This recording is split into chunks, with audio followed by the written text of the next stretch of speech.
And we're back. Hello, everybody. I'm Lakota. This is Talking in Tangents on Tangential Gaming. And I'm here with Daniel Hi guys, what's up? and Yulant's player, Dominick.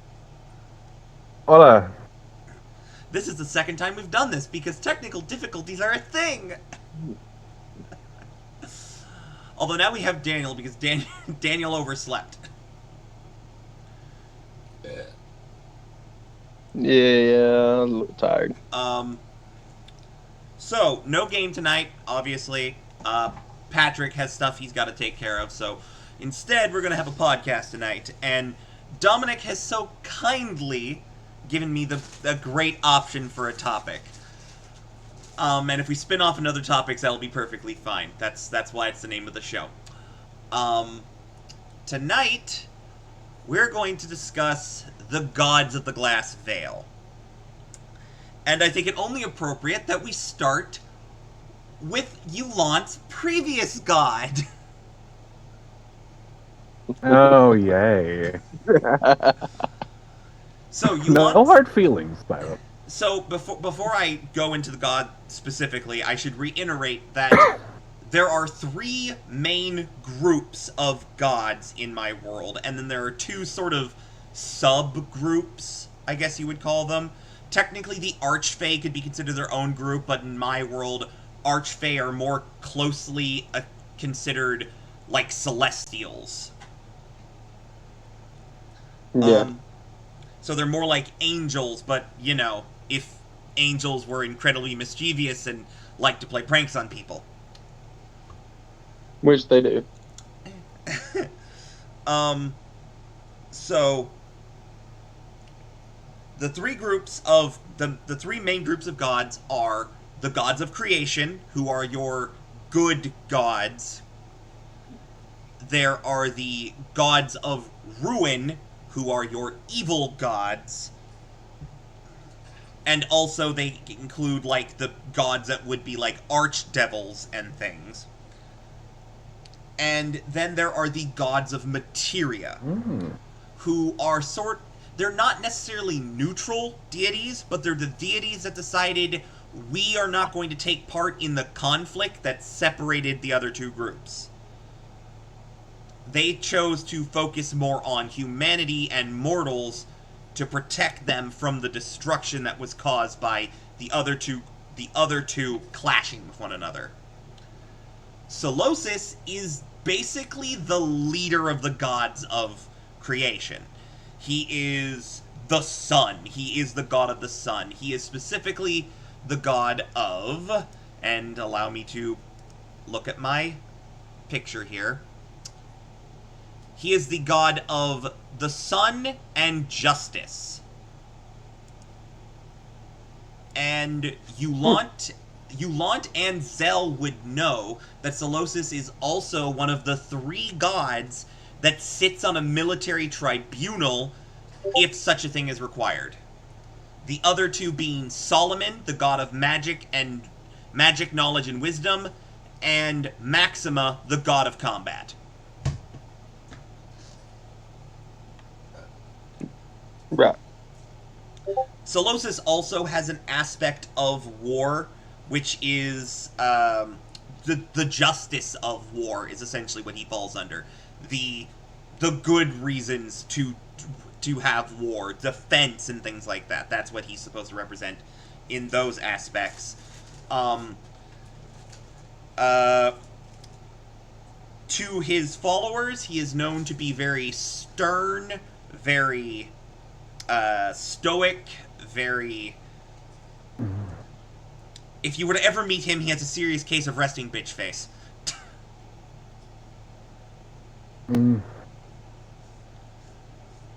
Every statue that anyone has ever seen of Solosis does not smile. Sounds like me. It sounds a lot like Yulant.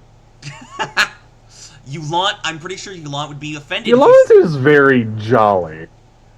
Yulant is actually quite jolly.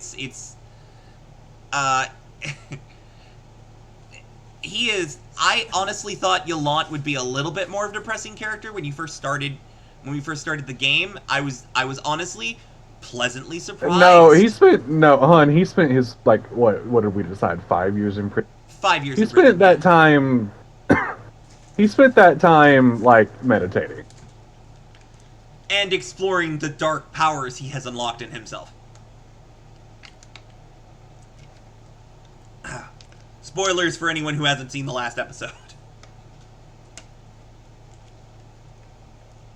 You guys still there? Yeah. Yeah, Okay, you went quiet for a little bit.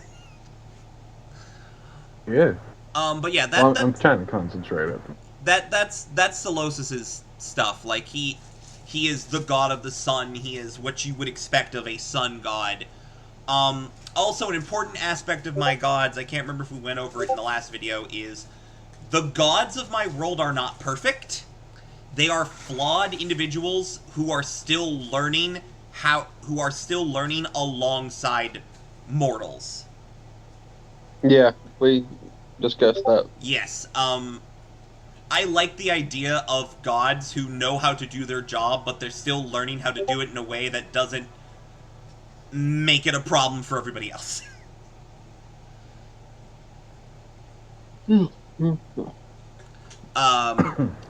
Every one of the gods has a flaw.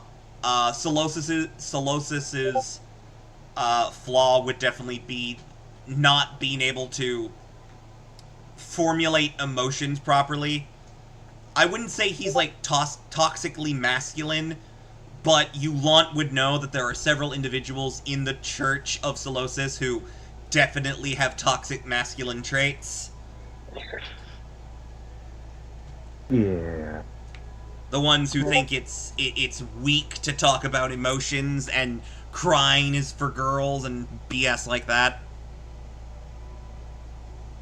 Kind of like that character that our group ran into at the temple. No, Father Throm is a story in and of himself. He's just an issue, is what he is. The only thing I have to say is I want you to think about the type of person who is I want you to think of the type of person who is part of a church that willingly agrees to go to a town that is basically damned. Very strict religious man.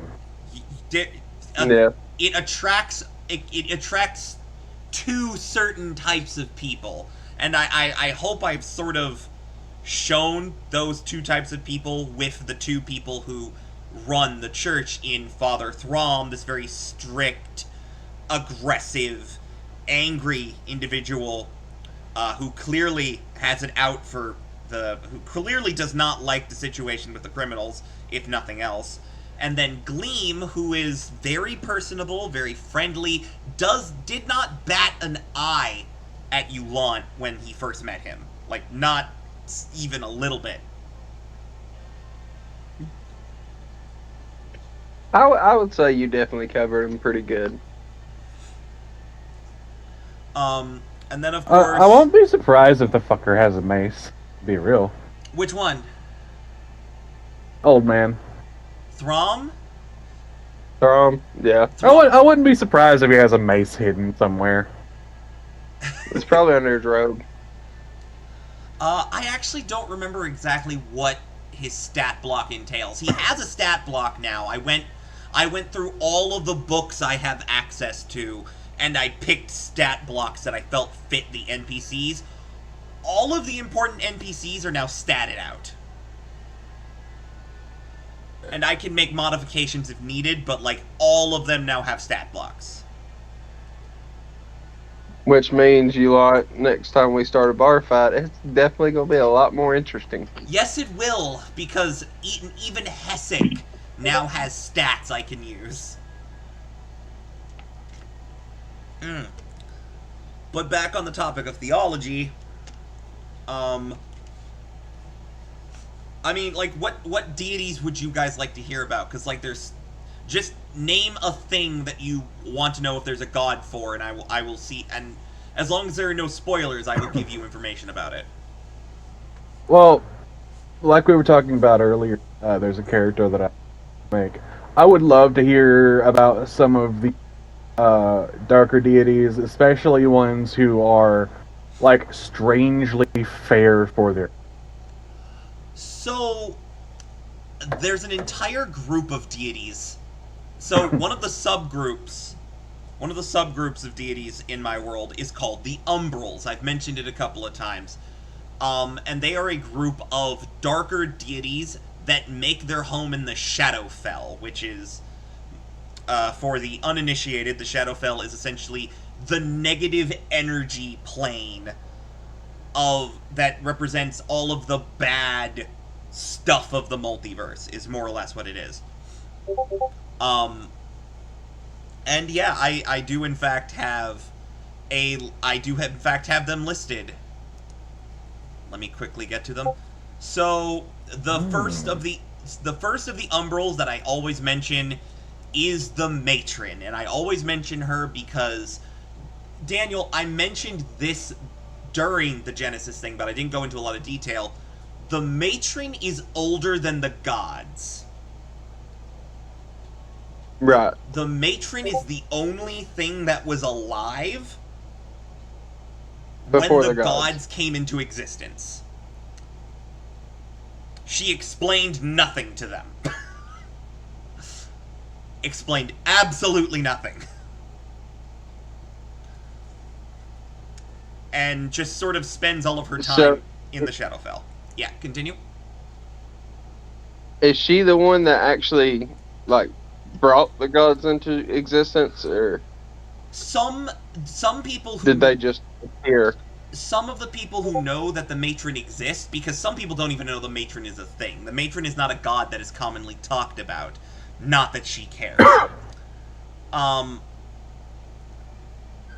Some people believe that the Matron had something to do with the inception of the gods.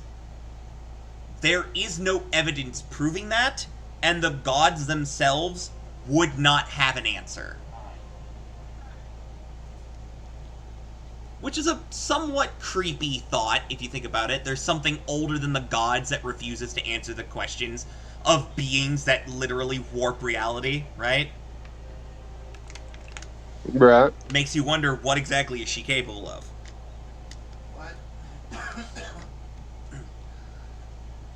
But that's an excellent question. I figured it would be one of the questions that got asked when I brought up the Matron. The Matron is an interesting individual and is partly responsible for the Legends of Vampires, which I think I put in Eulant's packet of information. I think I put some of the vampire information in Eulant's package. I don't remember. I be honest, I only came that. So to clarify for the people who don't know, before the campaign started, I sent each of my players, a document that included all of the information I thought specifically their character would know about the world.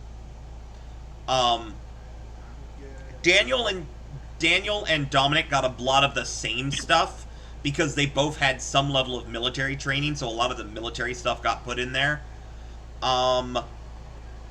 But Eulant also got a bunch of, like, religious information, because being trained in essentially the Vatican of my world, you had to study a lot of, like, different religious beliefs. Not just the one you were worshipping.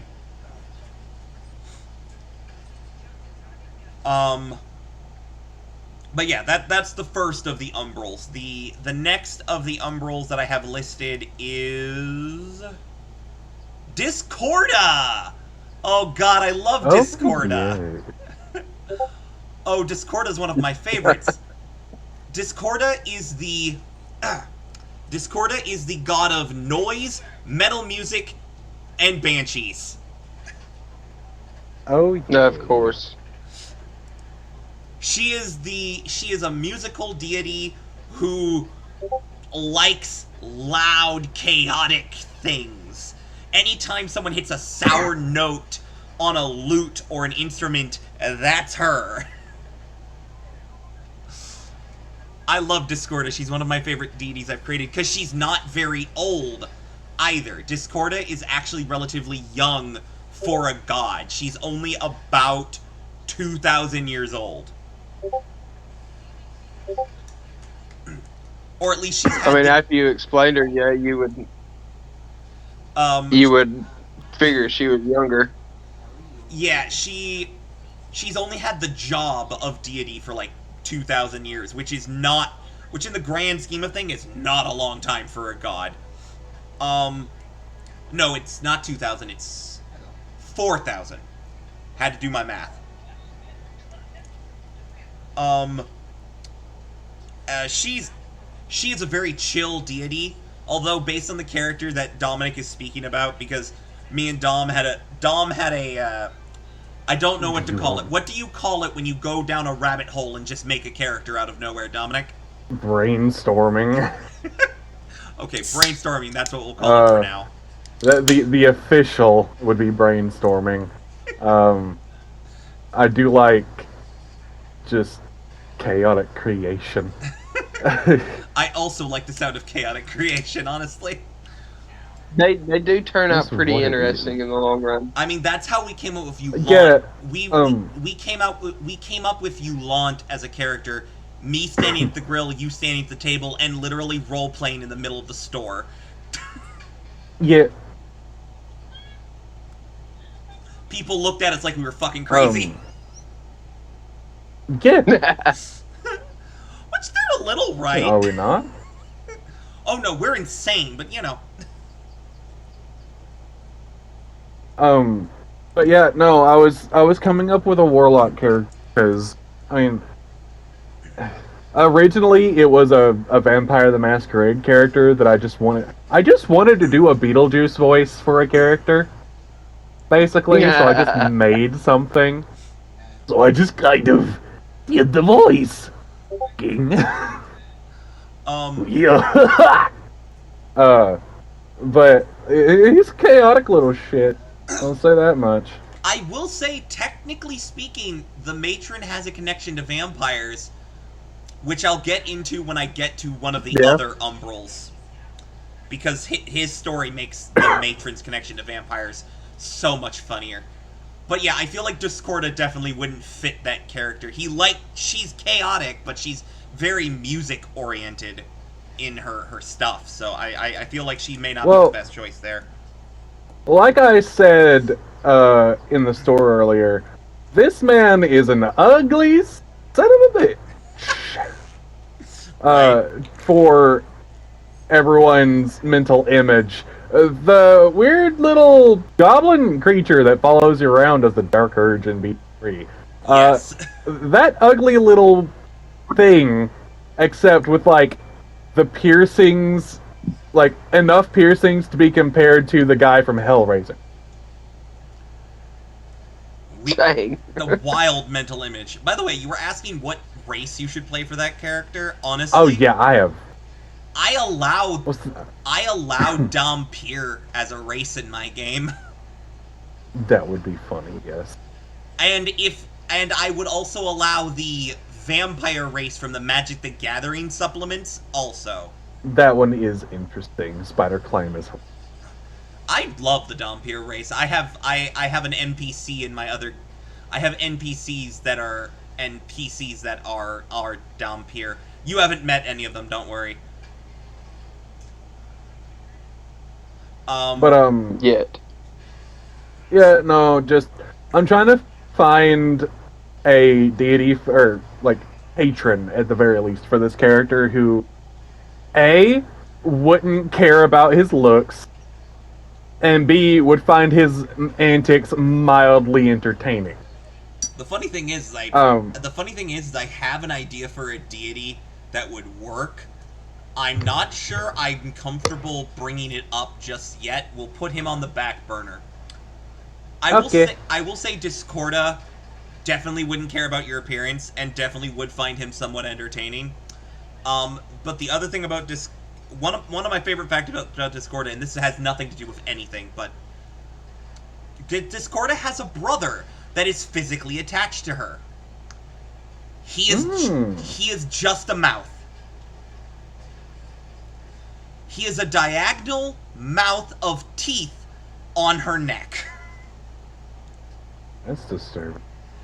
Her name is Discorda, and she's the god of noise and metal music. What the frick did you expect, dude? That is fair. Yeah. She was literally born in the I did kind of see Shadowfell. that coming. She was literally born in the Shadowfell. His name is Cacophony.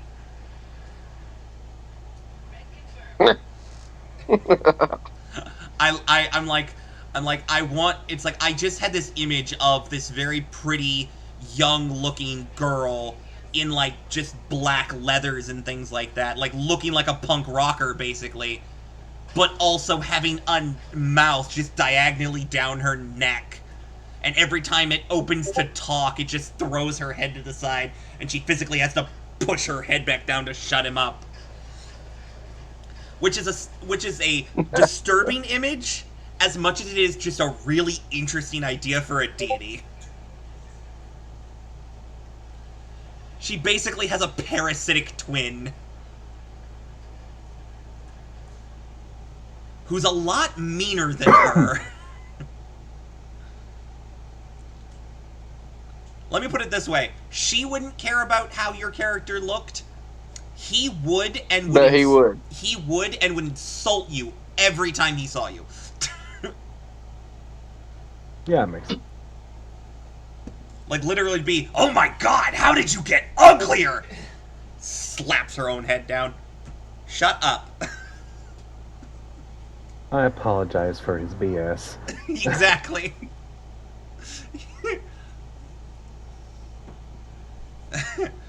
I could just imagine her. I can imagine their arguments, her making a comment like, keep that up and I will stitch you shut again.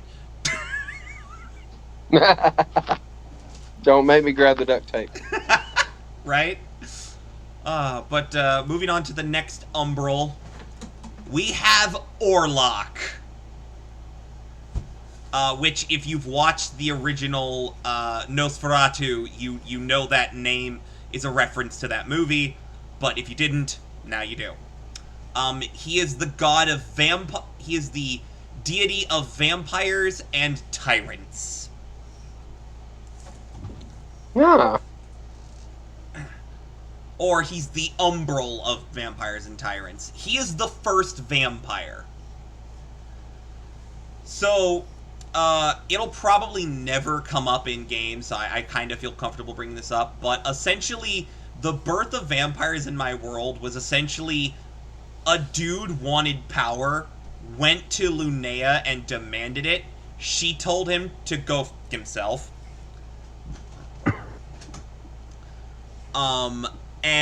He got mad and said, fine, I'll go get it another way. Found a fountain of Umbras, the god of darkness, made a deal with Umbras, drank from the well, and became a vampire. Granted, the vampire he became didn't have any of the weaknesses, still had to drink blood, still could turn people into vampires, but could also have biological children with vampires and mortals. The only reason they have all the weaknesses is because the gods got wind of what happened and like, no, we need to stop this immediately. And so Solosis and Linnea both stopped them, killed Orlok, and upon his death, his soul was supposed to go to Umbras, but his willpower was so strong that he was able to shatter the contract and ascend to godhood. Or at least umbralhood. Chad behavior. So he reincarnated and got even more powerful. Basically, it's not... So becoming an umbral is not necessarily reincarnation, although he does not go by his old name. His original name was Mada, M-A-D-A. What's the matter with you? Mother. Actually, if you reverse his name, you'll get the joke. Adam. Bingo! Guess what his kids' Yeah. names were?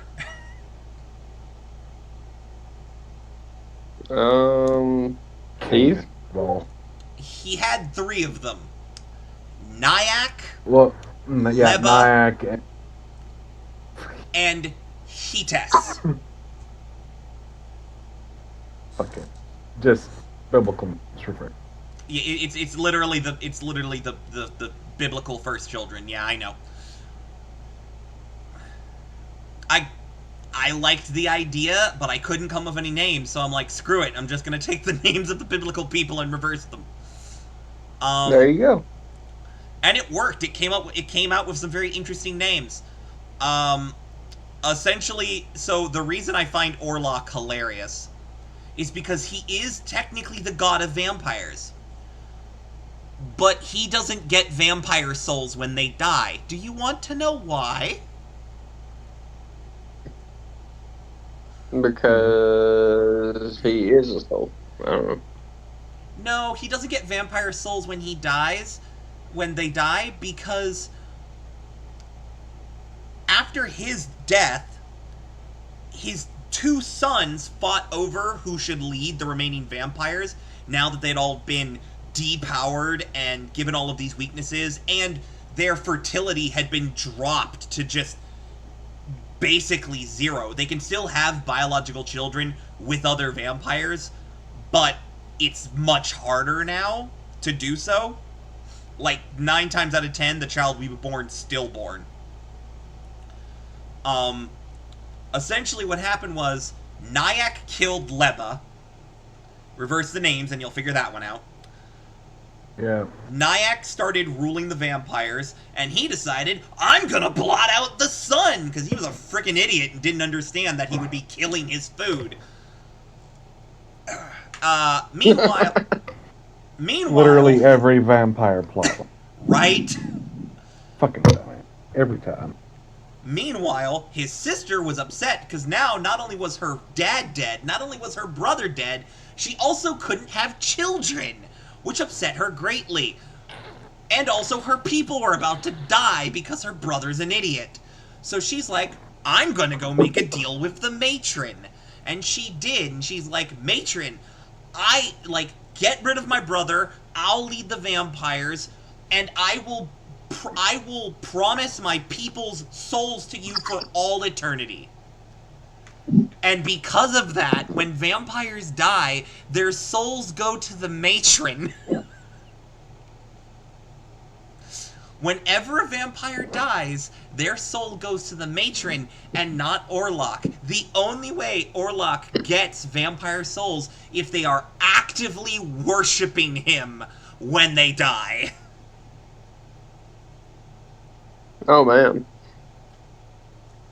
He is pissed.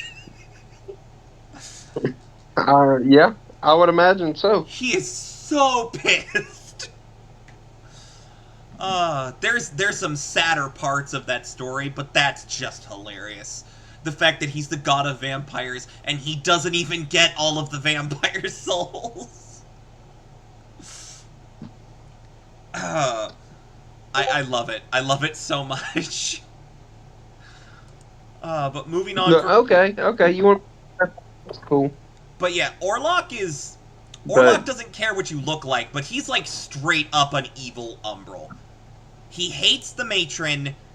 He hates Umbras. Really, if he had his way, he would be back on the prime material plane trying to take it over again. That's Orlok.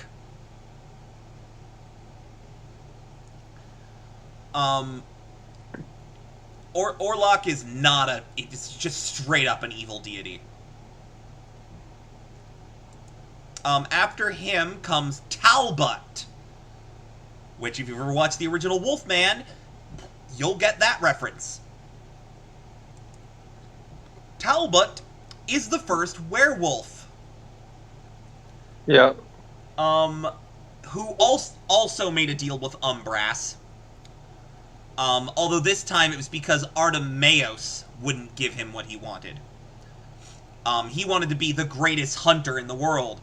Umbras said, fine, become a beast, and turned him and his hunting party into the first lycanthropes and made him the leader of the pack.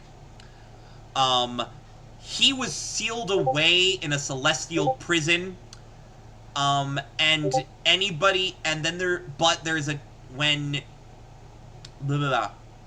He was sealed away in a celestial prison, and now werewolves are still a thing, and technically speaking, he's still sealed away, but he is considered an umbral because of his dark nature, and because there are evil lycanthropes that still worship him.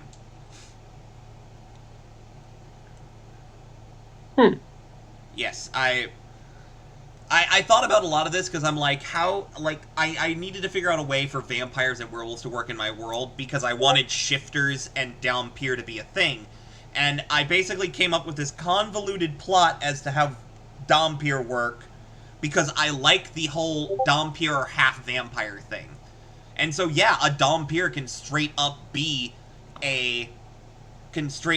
someone who has a parent who is a full-blooded vampire.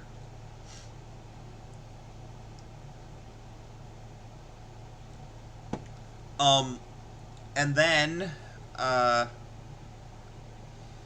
after Talbot, which again, there's not much to say about Talbot, other than he is the progenitor of all lycanthropes.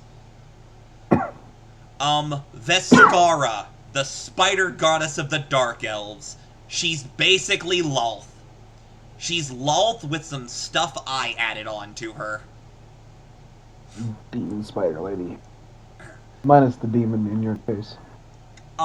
She is essentially, this is also another story that, Zell and Yulant would actually know, because it would be something that you guys would have been taught, as elves. Yulant especially, because you come from an actual court. Which is, Veskara was originally a winter fae, a winter archfey, who was envious of Artemaeus and her power, attempted to overthrow her, did a bunch of shitty stuff along the way, and when she was stopped, she was permanently kicked out of the Feywilds without any way to get back, and the only reason she still exists is because the matron took pity on her and let her stay in the Shadowfell.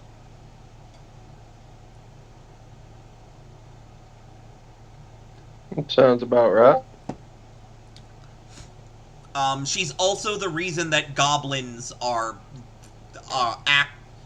feral for multiple millennia, because they were locked out of their Feywild home, didn't know how to survive, lots of them died, they had to evolve different ways to become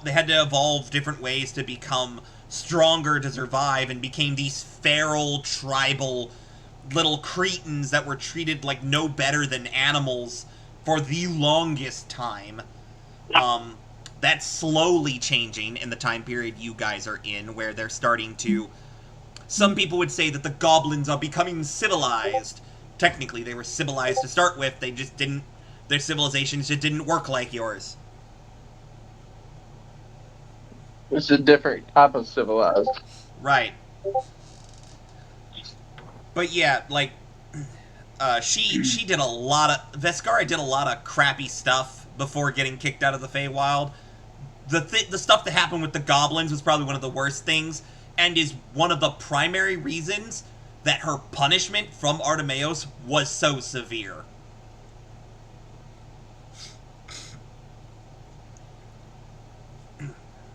And the explanation for why that is will come in a little bit when I get to another Umbral. After Veskara, is... I have to remember how to pronounce this. Quetzalcoatl. Quetzalcoatl? Yes. Except, yes, that's what it was originally, and then I changed it, because I didn't want to just use the name Quetzalcoatl. but I also didn't.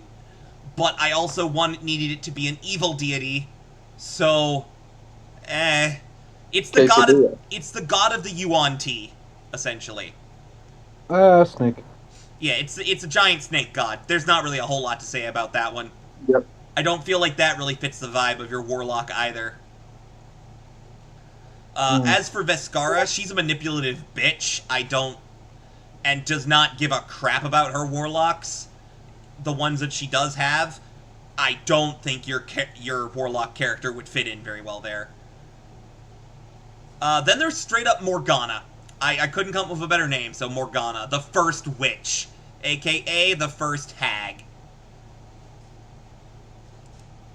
Yeah. Okay. Wait. Hold on. Does your world have like multiple kinds of hag, Yes. like the Forgotten Yeah. Realms does? Yes. Is she a black hag? I don't know what a black hag is. I know what a night hag is.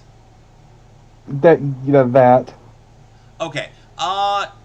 No, technically. She is a unique kind of hag that is a progenitor of the other kinds. Okay. Cool. She is the Legendary creature. Gotcha. Yeah, she is a legendary creature. She is an umbral for the obvious reason of witchcraft is considered a forbidden art in my world. It's a form of magic, and it's technically a form of nature magic, but it has a heavy focus on curses, which were used heavily to harm people during the Fourth Kingdom, and so it's sort of been monsterized. It's one of the few things that even in the modern era of my setting, it's still treated with a lot of disdain and hatred. Because it's hexcraft, basically. I kind of feel like you got. Yeah. I kind of feel like you got Morgana from Tales of Arcadia. Actually, it's from the Arthurian legend, Morgana Le Fay. Oh. Okay. Which is where most people get the name Morgana if they need a witch character. Morgan Le Fay is the classic witch. She tried to overthrow her brother for power and blah blah blah blah blah. Although, the funny thing is, in the original story, she never tried to overthrow her brother, she just tried to scare Guinevere to death. Morgana's always the interesting topic. Oh yeah, I love Morgana. She's genuinely one of my favorite parts of the Arthurian legend. Like, I'm being genuine about that. I just love that, like, originally she just showed up after Arthur got stabbed and went, "Ah, you f***ed up, didn't you? I was gonna bring up... Alright, let's get your happy ass into stasis. Let's go." I was gonna say the same thing. I love the fact that she just shows up and is like, "Hi, bro." God, no. Die, hag! It's like, yeah. Oh look, you've been impaled. Right? You're not wrong. He was impaled by his own son's sword. Also, Mordred was not originally Arthur's son. That was a thing that was added later. And then the whole being the illegitimate bastard incest child of Arthur and Morgana was an even later addition than those. The tale of King Arthur, as we know it, has been ran through many French people. Many. Like in the current, I know there's a lot of people who don't want to hear about it, but the Four Horsemen of the Apocalypse series, that is the sequel to the Seven Deadly Sins series. Yeah. Arthur's the villain. King Arthur is the villain. Yeah. Which, I mean, honestly, I don't necessarily understand why, but... Well, his power comes from pure chaos, which was a thing that was established at the end of the previous series. It's a long, complicated, and stupid story. As with a lot of stories. I don't even know if that part of the story got put in the anime. I legitimately don't. Of course, the Fate version is always hilarious. Yeah, because in Fate, Mordred is a clone of Arthur, right? Yeah, a homunculus Yeah. clone of King Arthur. And King Arthur's a chick in Fate, so... Yeah, A very pretty chick, don't get me wrong, but still. that entire situation is very screwy. The thing is like I think in a couple of interactions that Arthur and Mordred have had, Arturia has tried to talk to Mordred. Mm,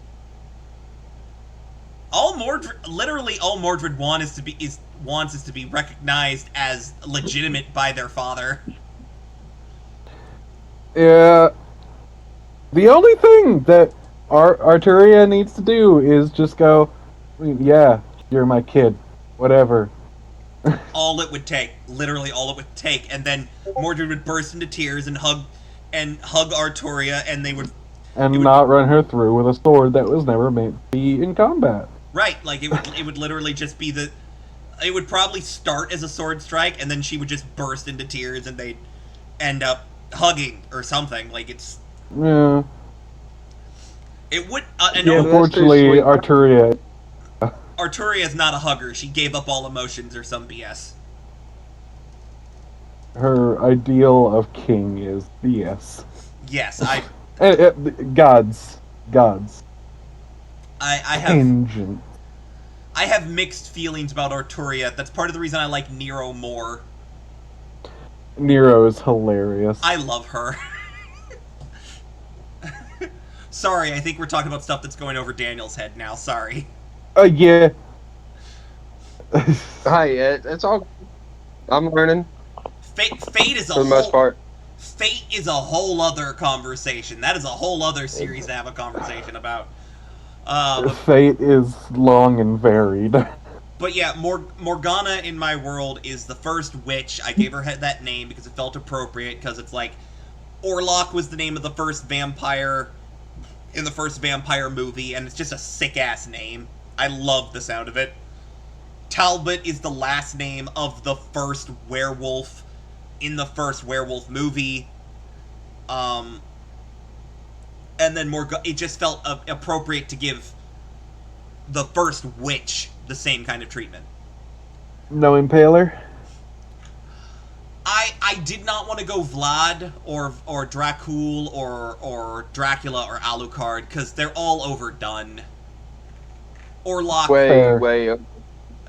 Orlok was a nice switch, because like not a lot of people are aware of that, because most people have not watched the original Nosferatu, which they're remaking. That's going to be interesting, hopefully. I mean, hopefully it'll be not boring. It'll be dark and bloody. Because like the original Nosferatu was considered, when it first came out, it was considered so scary it was banned from some theaters. If I'm remembering the story correctly. If you think you don't know what Nosferatu looks like, if you've ever watched SpongeBob, you probably do. If you've ever watched the Hash-Slinging Slasher episode, the weird thing they do at the end where the lights start flickering and they see a person standing next to the light switch that is the ugliest MFer you've ever seen, and they say, "Oh, Nosferatu." That's what it's referencing. It's referencing... That's a lot of Wisteria treat. When I was a kid, I did not understand that joke. I did not know what the frick they were doing. I don't even know if my mom understood. My mom didn't even like SpongeBob. I don't think she understood that joke either. That's a crime. But no, Morgana was the first witch. She was the first hag.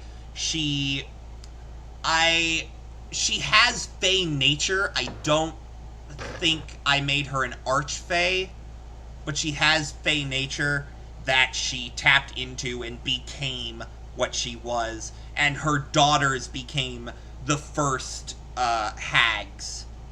as we know them today, and their children, the first hag, the next generation of hags, and hag spawn and hexbloods. God, I love Hexbloods. Hexbloods are very cool. I have a so there is a hag Yeah, I suppose it in could be an ugly little hag child. personally it's probably the fact that I like the TV show thing of everybody is like beauty is never tarnished, that sort of thing. It's a very stupid trope, but I enjoy it. To a certain extent. There are some times where a person that has blood covering every inch of their body after murdering something is perfectly adequate, perfectly okay. And slightly, crazily relaxing. Yes. But there is a hag that is a potion seller in my other campaign. Her name is Mama Nagra. I freaking love her. The players love her. The first time they met her, they froze because they're like, that is a thing that should be trying to kill us. Mama Nagra is just a sweet old lady who is a lot more powerful than people realize. She has 3 daughters. One of them runs the shop with her. One of them is a paladin, and the other one is a traveling merchant / fortune teller. One of them is a human witch. One of them is her full-blooded child, who is a hag spawn, and the other is a hexblood. There are so many good hags. They're not used enough. Well, the thing is like too many of the more recent D&D books have focused way too hard on the whole, oh, evil is evil, and like, oh, these creatures are evil. Do you remember when they first released monstrous races in Volo's Guide? Yeah, and they Orcs- like were Orcs like had a super negative, leaned into. Yeah, you can be racist against these guys. right? Like it felt like they did not understand what people were going for at all.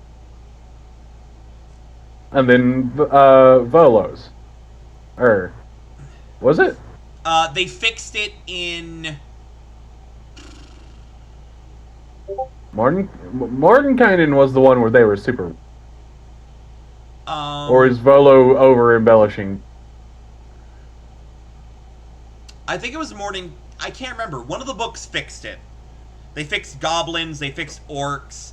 When orcs first came out, they had a -1 to intelligence. Oh yeah, that was a little ish. You immediately lost a point of intelligence by picking an orc. I'm sorry, that's stupid.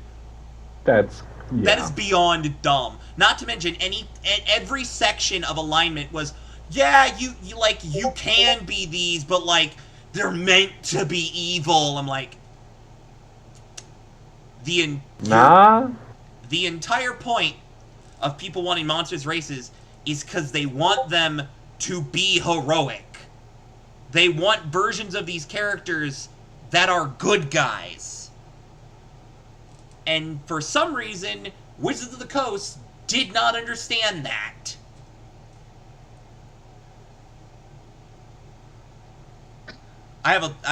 Granted, that's a one on a long list of things that I have problems with Wizards of the Coast right now. We're not going to get into that because that will be a whole topic of itself. Good lord. Like, I'm looking forward to seeing the new rule sets for the player's handbook, but there's a part of me that if I absolutely did not need D&D Beyond for this campaign, I would drop it so fast.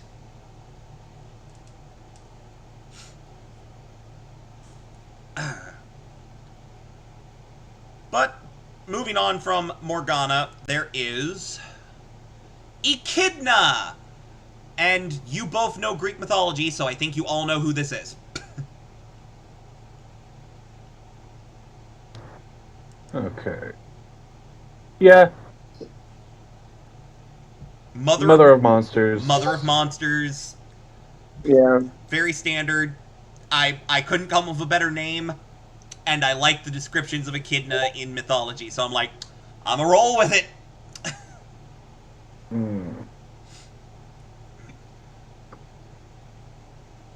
Um, After echidna, now here comes the reason that Veskara's punishment was so severe.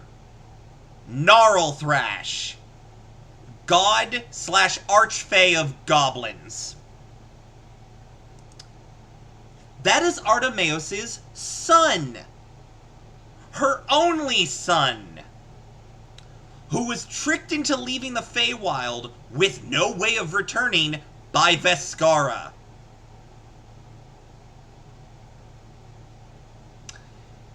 Hell hath no fury like a mother scorned. So that's why the punishment was so bad Oh because yeah. it was, yeah. Yeah, Gnarl Thrash is a very sad story of he. Gnarl Thrash is a very sweet boy. He is not very bright. He loves his creations. He made goblins. Like, yeah, they're a little.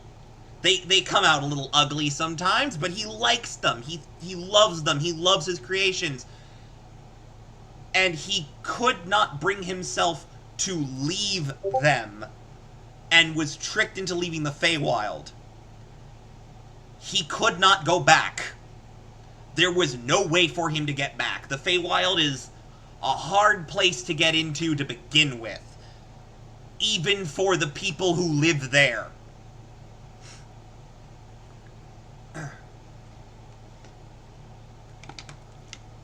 Honestly, if Yulant tried to go back to the Spring Court, like right now, he would probably have a hard time getting back into his own home.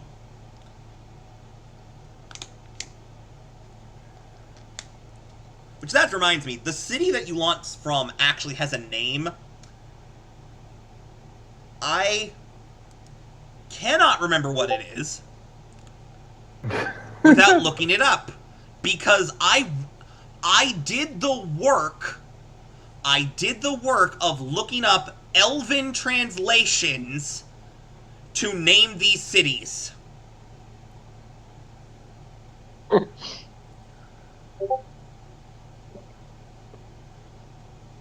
Alda Melamar. That's one of the easier ones, by the way. Alda Melamar is the name of the capital of the Spring Court, which is located on the continent of Adaria. It is on it is on the bottom section of the continent, which also means Yulant had to make a trip up the entire freaking continent to get to Kenaval. Which He is a means very Yulant has seen a good chunk of Adaria yeah. at this point. He has a real adventurous spirit. Yes. Well, yeah, actually, that's part of the reason Yulant became a paladin in the first place. Like, that's, well, actually, that's a conversation to have with Yulant in character. Sorry, Dom.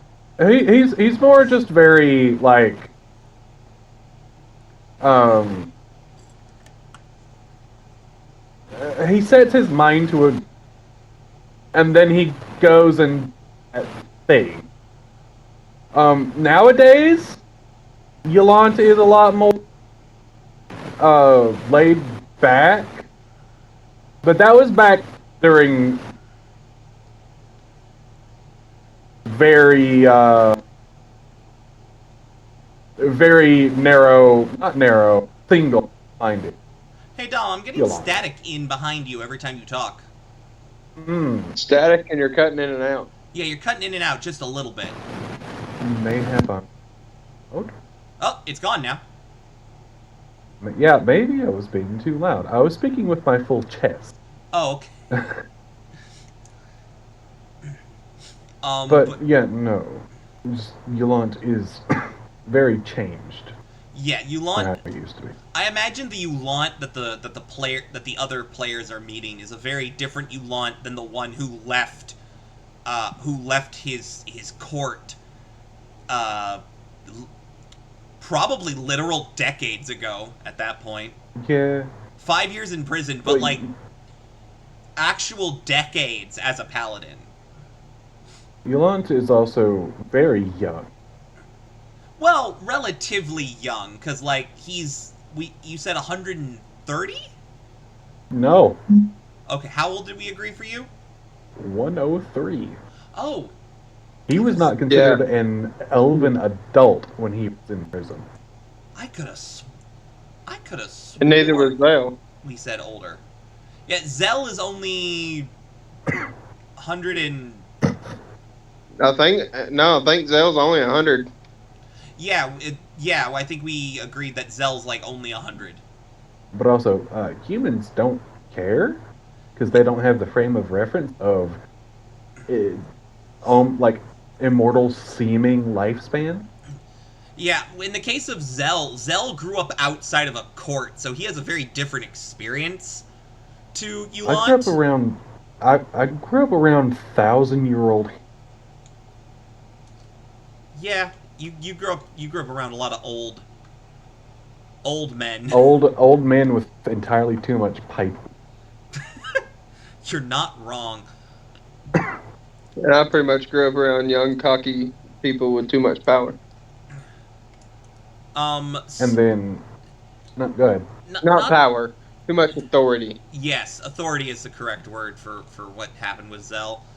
And then in the case of Yulant, like he was literally trapped inside of his own city, inside of his home city for freaking ages, and just felt cramped, I guess.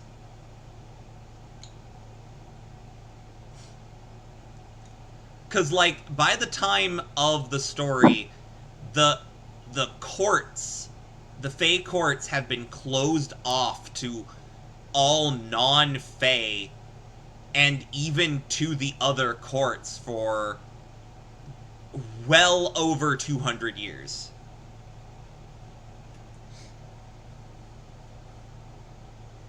I think I've had an idea for my. Oh? And to bring this back around to our original topic, what Yes. is the god of family? Family? Like found families, if that's a. Oh, I love that you asked that question, because we get to talk about another one of my favorite deities. One of the gods of materia, actually. Their name is Polaris. Mm, I've heard quite a bit about it, actually. You have, actually, yeah.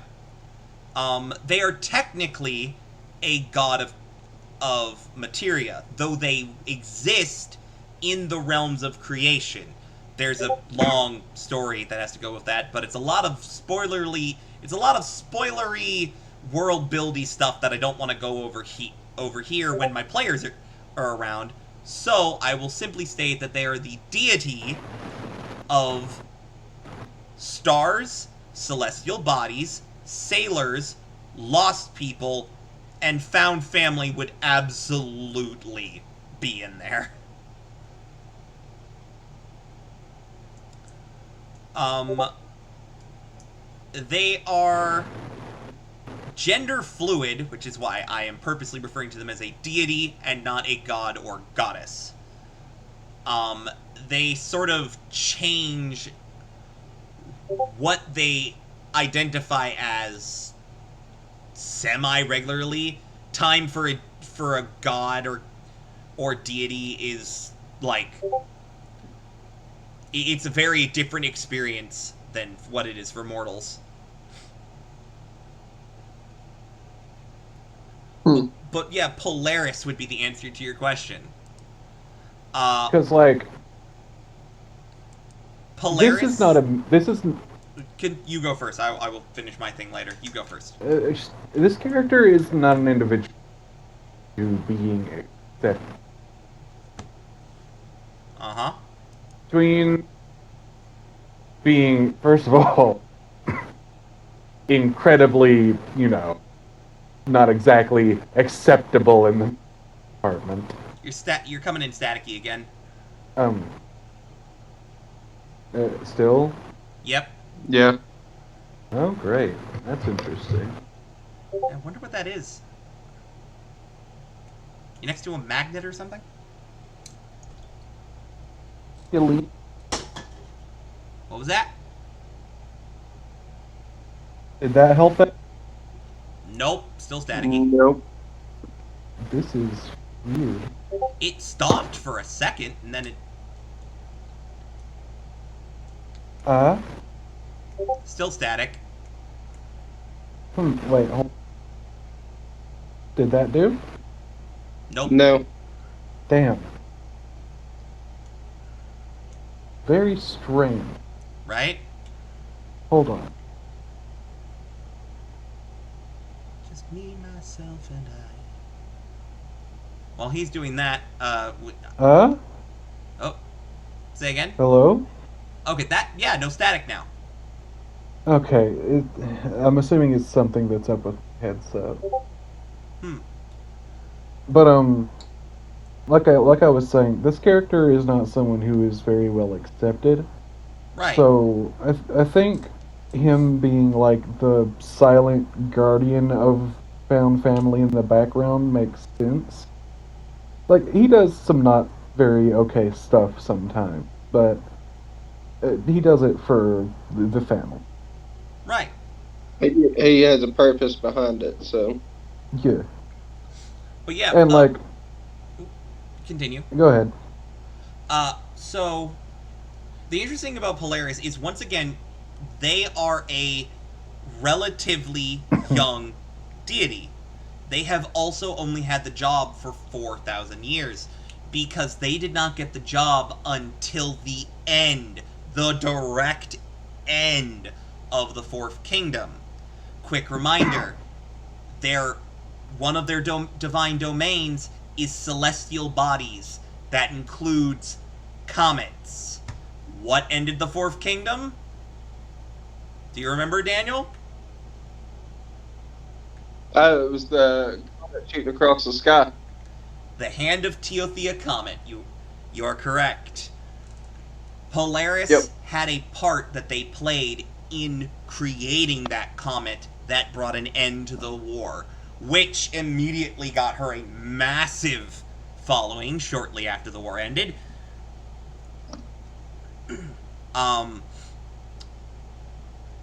There are people who refer to her as the second, them. Sorry, I slipped into... So, a little bit of background information. Polaris was originally a celestial of Lunea, the goddess of the moon. Their job was controlling stars. Like they were the celestial of stars. Hence the name Polaris. Star. Polaris Polaris, while they were a celestial, was female. They identified as female. They looked physically female. Once they became a deity and started trying to learn how to do their job, their form started to shift around their emotions and their thoughts and things like that. And so to a certain extent, their gender changing on a semi-regular basis is not fully under their control because it's completely related to, it's literally how they feel in that moment that reflects what they look like.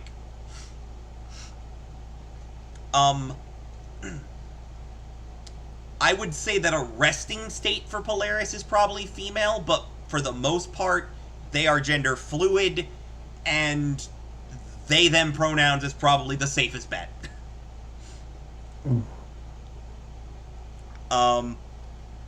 But Polaris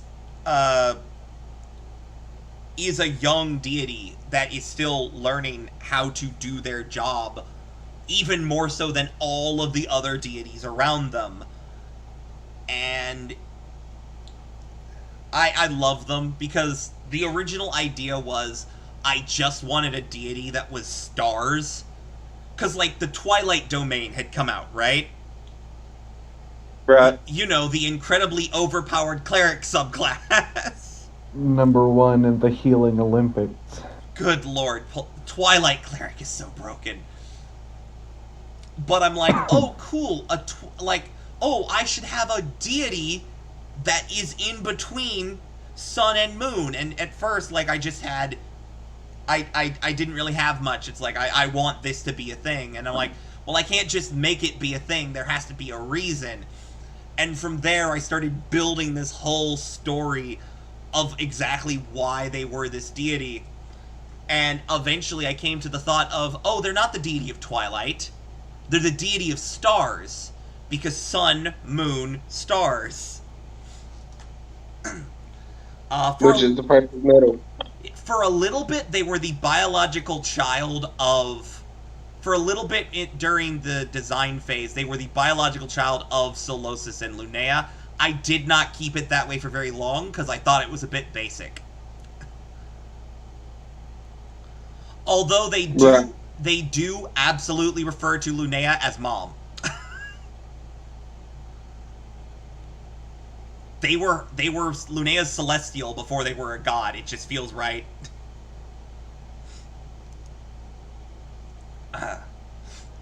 But yeah, I feel like Polaris would probably be a pretty good patron.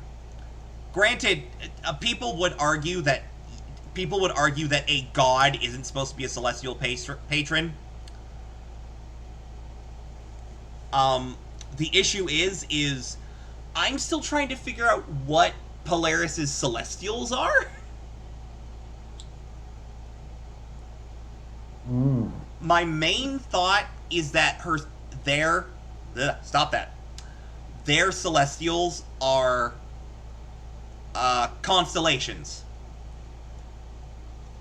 The issue with that is I now have to create constellations for the glass veil. That should be interesting. Well, I have two. They're kind of spoilery. I'm going to tell you the names of the constellations. One is simply known as the... hang on, I have to look it back up because I have it written down.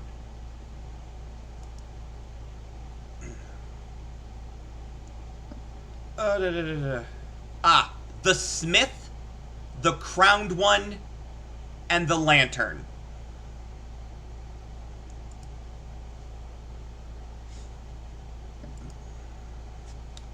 The Smith, the Crowned One, and the Lantern. Yes, the Smith. The Smith is a constellation that looks like a dwarf smithing a weapon. The Crowned One looks like a king sitting upon a throne. And the Lantern looks like an individual wearing a cloak holding a lantern.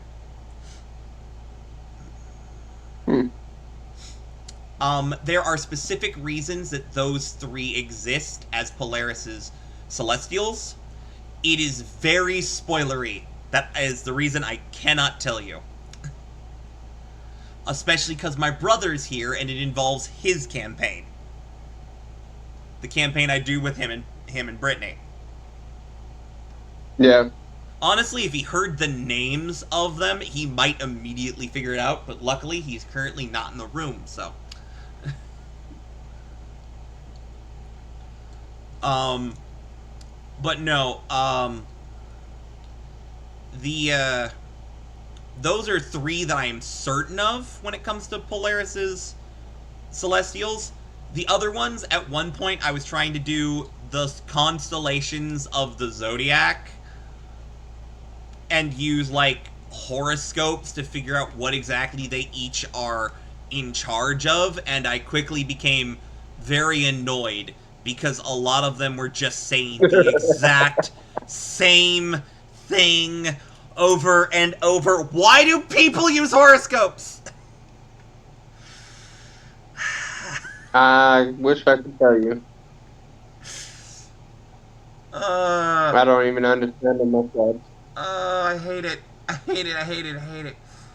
I like the concept of the zodiac, and I like the idea of like, oh, this is a fire sign, this is a water sign, because I like elements. I think the four elements is a cool concept, but like, when you like the zodiac we use in modern society is already very stupid, because it's based the zodiac we use is based off of the Greeks and Romans, I believe, both used it.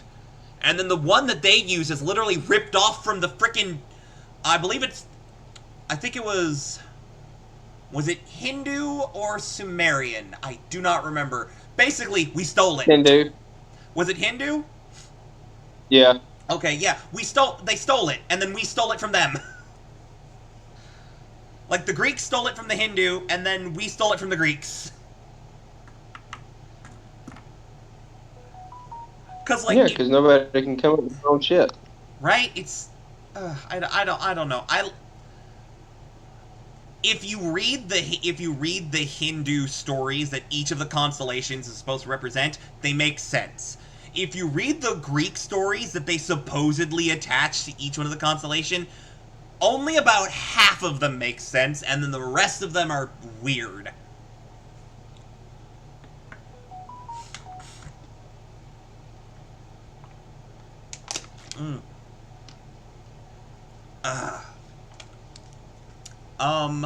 Let me think. You still there, Dom? Yep. Okay, you got quiet. I've been quiet this whole time. It's just you were talking before. Sorry. But no, I like your idea for Polaris to be connected to this warlock character.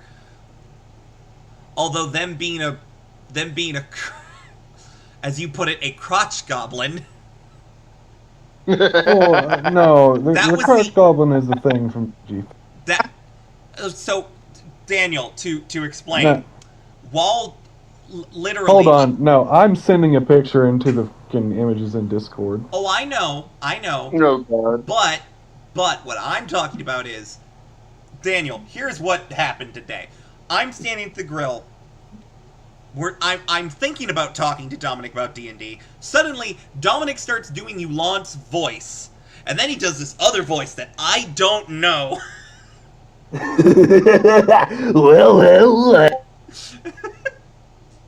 I'm going to rip your eyes out and shove them up your... Anyway. Good lord. Get away from me, you demented crotch goblin. Yes, and he did that. And so I listened to that for a good bit and eventually I went, what are you doing? I don't know. And he started talking to me about this character idea that started out... I think it started out being a devil or a demon, and then he went to warlock. Just, like, I don't know, it was a weird thing I was doing with my voice, and it just kind of ended up being a thing. Don't get me wrong. Which is how most characters end up being. Don't get me wrong, I love the idea. If I need to prepare some one-shots so that we can do that instead of this at some point. Just, do a short little one-session thing. Where we can play characters where it really doesn't matter. It really doesn't matter what you do. Granted, they'll probably still be canon to the Glass Veil because I love doing things in the world I built. I just have to find a thing to be doing because I would love for it to be going on while the actual campaign is happening. Just in Hellside they just got done with this really big fight. Anyway, meanwhile, these 2 or 3 chuckle fucks are going on a crazy adventure. Okay, I have copied the picture. I'm going to send it to you. Which are you putting it in the actual image section of Discord, or are you going to post it in general? Or memes? I'll post it in memes. Huh? I'll post it in memes. Yeah, go ahead and post it in memes, because I want to keep images for stuff I want to show you guys in game. Which As soon as, I bought more backgrounds. I bought more in-game backgrounds. So you guys get to see what other parts of the of Hellside look like. None of them... Oh, yes, I remember him. demented little goblin that he is. Also, everyone is now looking at the meme you posted from Final Fantasy XIV as well, because it is very visible on The both on of the them. camera. What is the name of that character again? Which in The one on top that's doing the Godbert. Godbert. Godbert fucking Manderville. Any 14 players out there is... Godbert the goldsmith's a Manderville man. Smithing is only a Manderville can, so oil him up and give him a tan. Fit for a Manderville man. I love it. Now, who's And the... Mr. Eyebrows is Sir Amaric. Ah, okay. He comforts you when your best friend dies.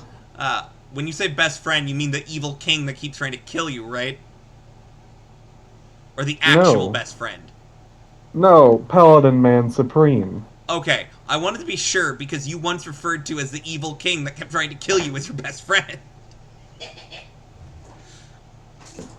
I have a lot of best friends in Final Fantasy. Oh wait, no, not King Thornton Thornton? Not High King Thornton, that dipshit. No, the crazy King, one. Xenos Ye Galvus. That's the one, yes. That is my best friend. You guys want to hear about the other Umbrals while we're here? Being honest, I'm kind of getting sleepy. Okay. Part of why I've been so quiet. That's fair. How you feeling, Daniel? I mean, I'm up for anything. I mean, I ain't going to sleep anytime soon, so.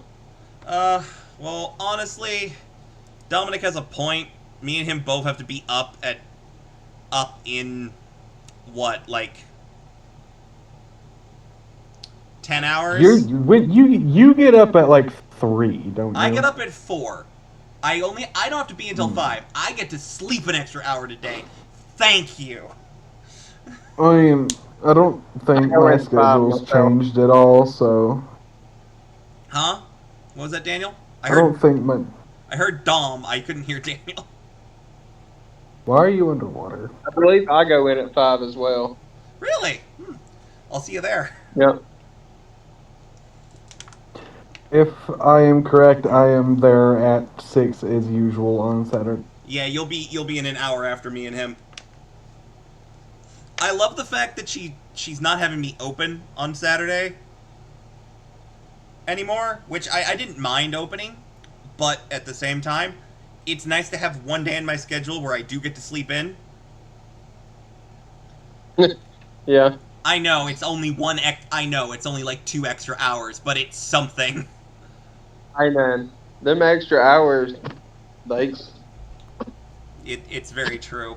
But yeah, I think it'll be okay to call it here. We can talk more about God stuff in another video, because, like, guys, you guys can't see my WordPad documents, but I have 7 of them open right now, from the Celestials of the Glass Veil, Glass Veil lore, Gods of the Glass Veil, Lands of the Glass Veil, which talks about each continent independently, Languages of the Glass Veil, Races, which we already went through this massive list in the first podcast, and then I have all the names of all the different types of Veilstone.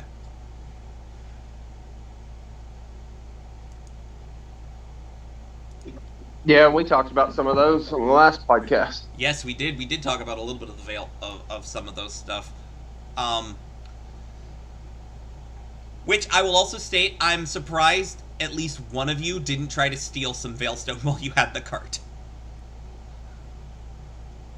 Or at least, I'm surprised Klaus or Joker Jack didn't try it. I'm surprised Klaus didn't try to eat it and see if it was edible. I mean, to be fair, Klaus tried to eat the edible stuff that was in the cart. He did. He did. But, I mean... Granted, I'm not expecting you guys to do evil things, but, like, it's...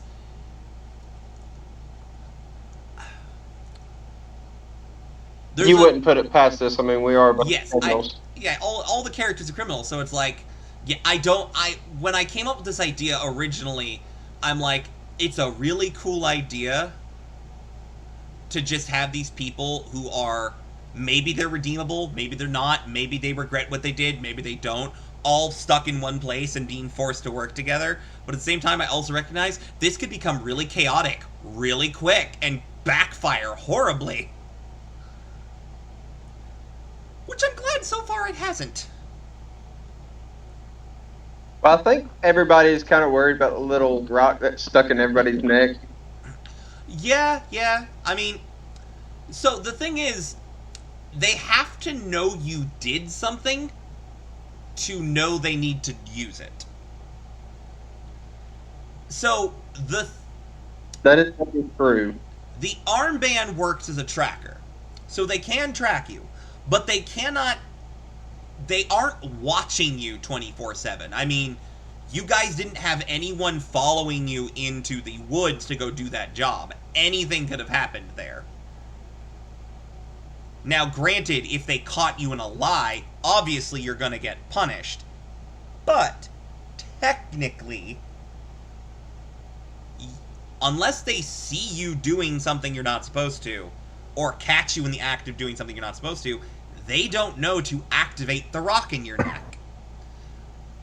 Which also, you guys have been decently well behaved, so I'm gonna go ahead and tell you what the mechanic for the rock is. It's not super complicated. Every time they activate it, you roll a Constitution saving throw. If you fail or succeed, you take 1d12 of damage, but if you succeed, you only take half. If they activate it again within a 24-hour period, you take 2d12 damage. If they activate it a third time within a 24-hour period, you take 3d12 damage. Do you see where this is going? Oh yeah. Essentially, it keeps getting stronger. Every infraction you cause within a 24-hour period increases the amount of damage you take when it's used. Also, it's psychic damage you're taking.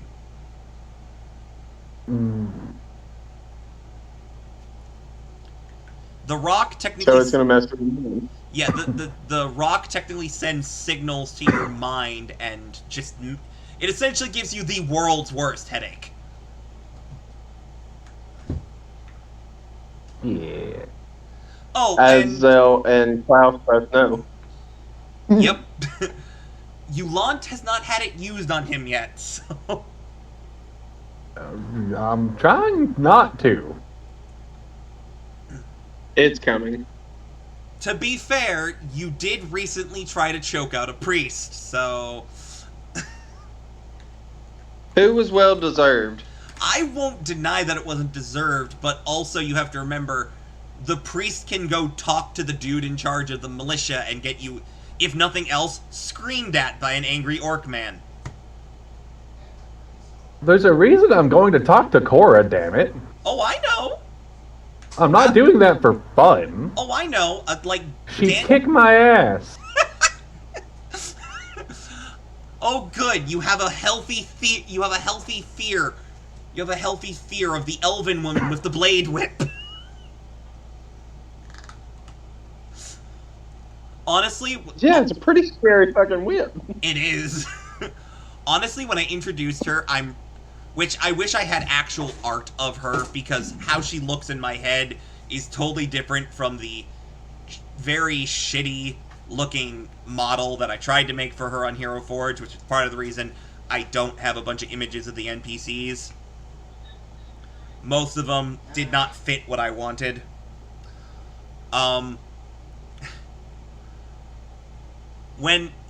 If I had a picture for her, I would be really surprised if someone didn't make the joke of, Mommy, sorry. Mommy, sorry. Mommy?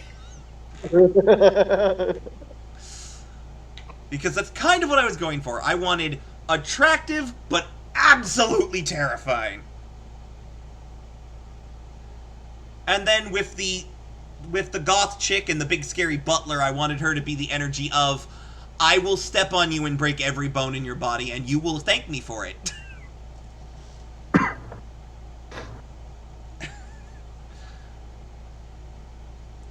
Yes, sir, may I have another?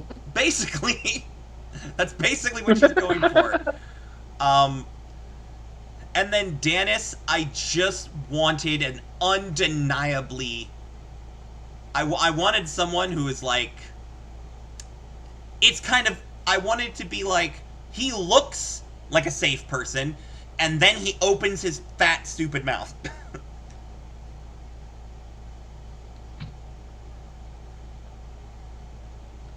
And honestly, the only guy who knows anything about these people is Yulant, because he talked with Elder Boris. Yeah. Yep.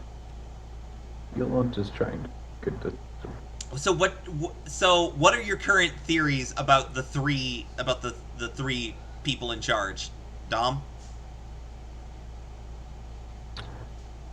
I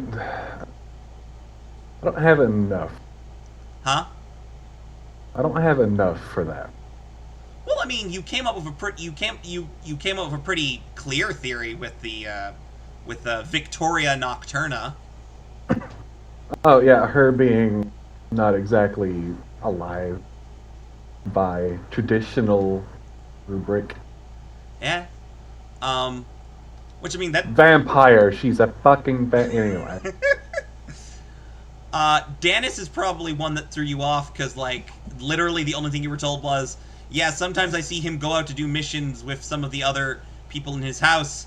They'll come back. He won't. And then he'll come out of the woods covered in dirt. It just sounds like a man who does his work. Or that or he's hiding something. And then in the case of Malik, I was going to tell you more about Malik, and then you changed the subject. Hmm. Because of the drinking contest. The drinking contest was fun. That is still one of my favorite moments so far in the entire campaign. I enjoyed choke slamming a slimy. I don't blame you. That was a great moment. Honestly, at this point, my favorite moment, and it's something very small, is literally just the image of Yulant lowering himself down to let Ariel onto his back. Yeah, yeah. Look, I'm just trying to be a good person. There's something about... Except for when I'm forced to kill motherfucker. Of course. He said I'm a dark mother, but I'm a nice motherfucker. I kill the people who need to be killed and who are protected by stupid institutions who don't know better. Right. You know, Forrest Gump said it well. Stupid is as stupid does. Yeah.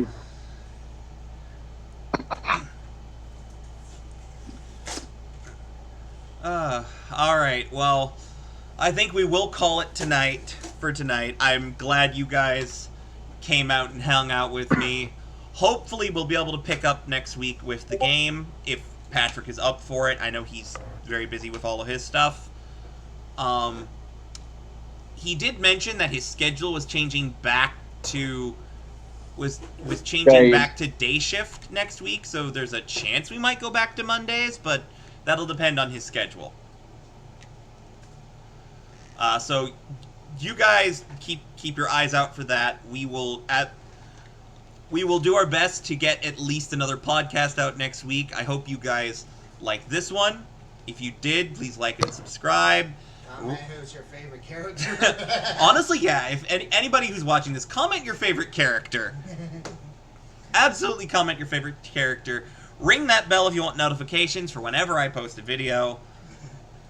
And, yeah, I think all I have left to say is... Goodbye! That skipped like a Goodbye. motherfucker. Goodbye. I leaned my head back for that. Goodbye, goodbye. Bye. So long. So long, farewell, Bye. Auf Wiedersehen, Oh, goodbye! saying goodbye. Bye, All right. everybody! See you Good later, night. brother, man. Good night.